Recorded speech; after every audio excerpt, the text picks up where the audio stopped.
Déclaration à la tribune de l'Assemblée nationale. Groupe parlementaire, les démocrates. Monsieur le Président, chers collègues, dès l'avènement du pouvoir du nouveau départ, le président Patrice Talon exhortait le peuple à serrer la ceinture en signe de sacrifice indispensable à l'amélioration durable des conditions de vie des populations. Seulement voilà 8 ans que le peuple souffre et meurt sous ce calvaire sans la moindre lueur d'espoir. Chaque jour, la conjoncture se fait plus rude et confine quasiment au désespoir.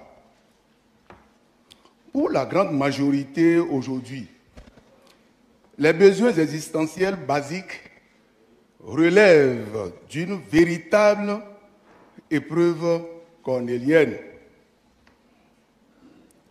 Le panier de la ménagère n'est pas que vide, il est troué, voire inexistant. Contrairement aux mirobolantes statistiques dont se gargarise avec arrogance le pouvoir, les Béninoises et les Béninois vivent un atroce chemin de croix et ne savent plus à quelle fin se vouer. L'on se demande ce que nous avons fait pour mériter une telle calamité qui, telle une tonne d'échine, telle une tonne de chétine, nous submerge et nous suffoque au-delà de supportable. Monsieur le Président, chers collègues, dans notre pays aujourd'hui, malgré la création d'une agence prétendument pour le développement agricole, le maïs, devenu la nivaquine d'alors, est à 400 francs le kilogramme, faisant de notre premier aliment de base une denrée de luxe. La faim et une misère endémique tiraillent nos concitoyens dans l'indifférence et l'arrogance totale d'un gouvernement incapable de prendre des mesures d'accompagnement pour soulager le peuple.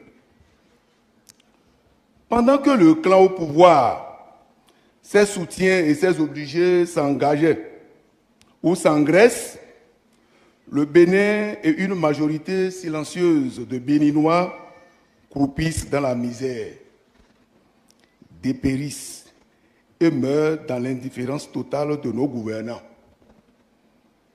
Dans tous les pays au monde, la sécurité alimentaire est le premier programme de développement. Où est passé l'ONASA? Cet ingénieux mécanisme de régulation des prix des denrées de première nécessité. Tout ça s'appelle réforme, n'est-ce pas? Une réforme qui affame et qui tue est un poison et un complot contre le peuple. Depuis 2016, aucun secteur n'est à l'abri de la malgouvernance et de la gabegie.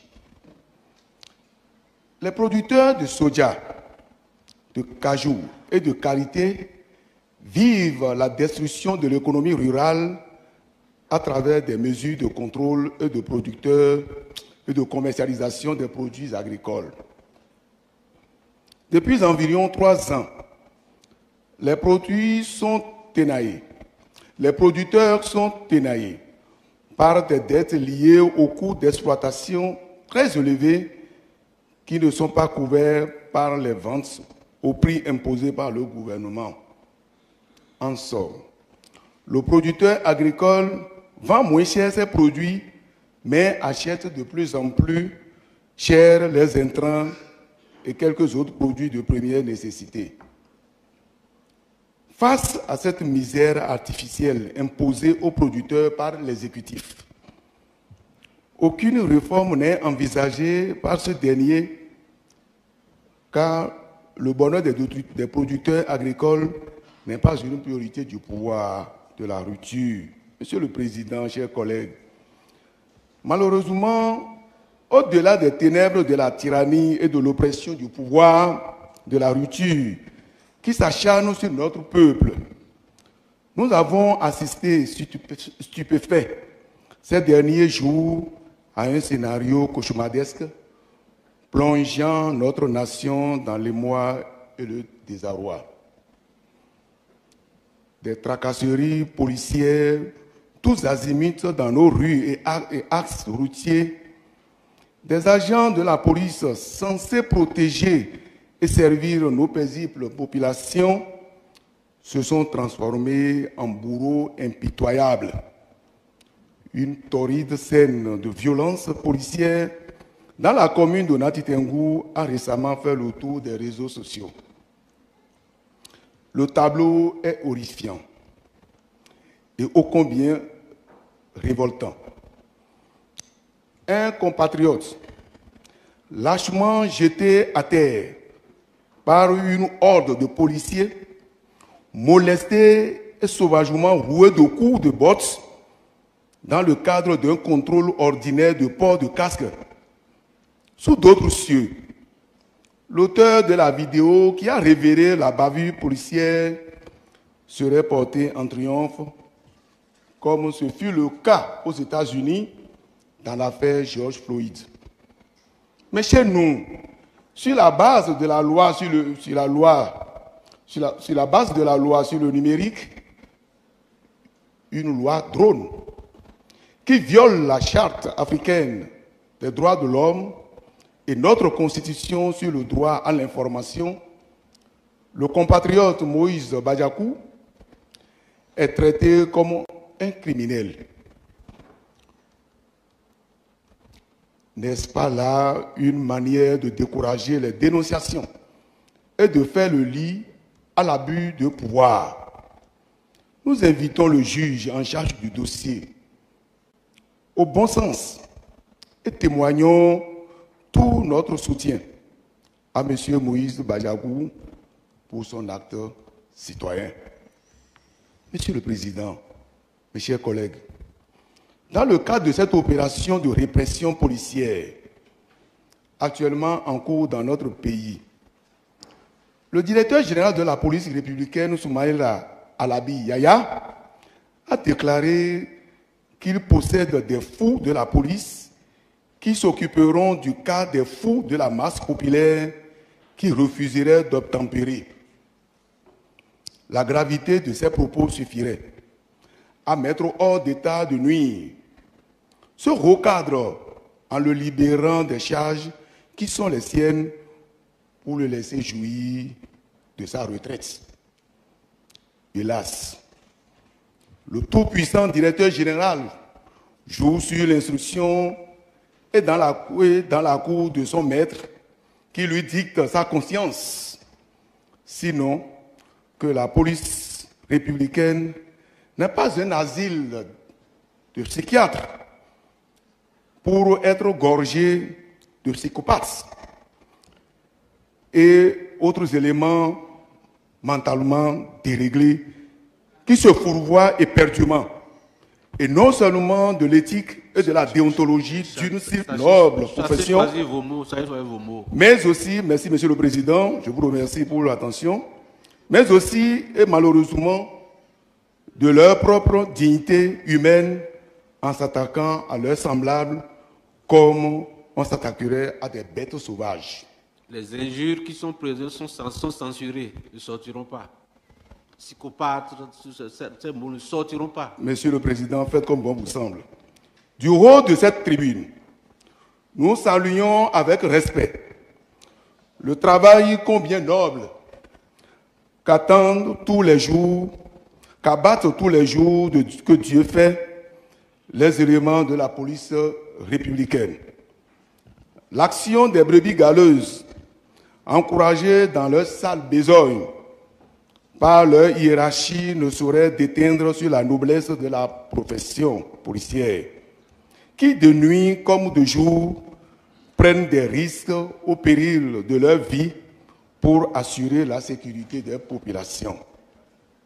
Monsieur le Président, chers collègues, il nous est parvenu de sources concordantes et dignes de foi qu'il est désormais mis en place des pelotons d'exécution qui n'existent dans aucun texte de la République pour traquer, étouffer et éliminer physiquement les opposants et les voix discordantes. La présence de ces pelotons d'exécution est signalée, entre autres, à Kandi et à Cotonou pour des enlèvements et exécutions.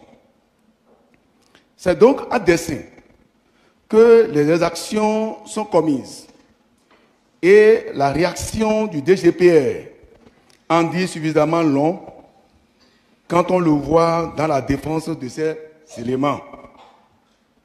C'est le reflet d'une tendance alarmante qui se propage comme une plaie béante sur toute l'étendue du territoire national. D'ailleurs, les témoignages affluent de toutes parts, révélant une série d'abus, d'atteintes aux droits de l'homme et de violences gratuites perpétrées par ceux qui sont censés incarner la loi et l'ordre républicain. Le dernier fait d'armes de la guérilla policière est l'enlèvement commando de l'activiste de la veille citoyenne, M. Rémi Yambako, dont le péché aurait été d'avoir commenté une publication portée par un journal qui était à 418e parution au nez et à la barbe de la haute autorité de l'audiovisuel et de la communication. Nous adressions le soutien du Parti Les Démocrates, de notre groupe parlementaire et de l'ensemble du peuple béninois épris de paix à M. Rémi Yambako, tout en espérant que ce qui subsiste de la justice béninoise sera resté et assez fort et au-dessus de toute pression pour démêler les chevaux et dire le droit. En tout état de cause, aucun état policier et aucune intimidation ne bâillonnera ce peuple désormais vaillamment debout pour défendre à corps et à cri sa souveraineté. Que les élus du pouvoir de la rupture le retiennent pour de bon. Une dictature, disait quelqu'un, est comme un système de freinage. Quand il finit de bouffer les patins, il s'attaque au disque. Le retour de la manivelle est pour bientôt et sera imparable.